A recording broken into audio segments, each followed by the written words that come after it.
But some folks are struggling to put food on the table, while others are fighting for their livelihoods. A late addition to the federal spending bill could ban most hemp products across the country. The new language adds a THC limit so low, testing labs say it may be impossible to even measure. Maggie Fitzgerald's in studio right now. Maggie talked today with the founder of Georgia's only accredited cannabis and hemp testing lab about what this could mean for businesses. Right, Frank, good evening. And while last week's deal put an end to the longest government shutdown in U.S. history, buried deep in the agreement is a provision that would make many hemp-derived products illegal. Georgia's only accredited cannabis and hemp testing lab is right here in Macon, and founder S.J. Nichols tells me the rule could force 99% of her products or lab tests off the market.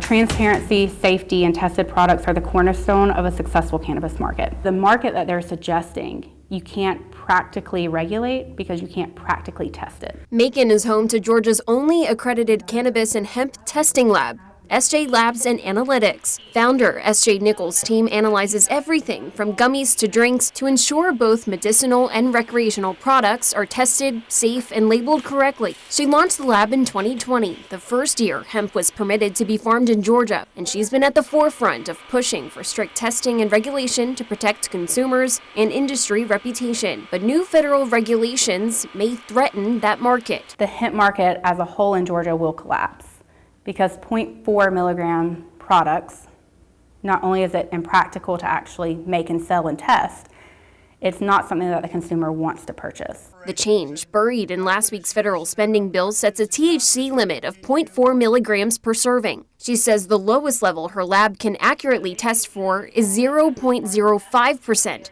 making the new federal cap impossible to measure. If it takes effect, Nichols estimates 99% of the products her lab tests, including many used by adults for sleep, wellness, or pain, would legally disappear from Georgia's shelves. However, she remains optimistic that through advocacy and education, the law can still be changed before it's too late. The industry is going to have some concessions.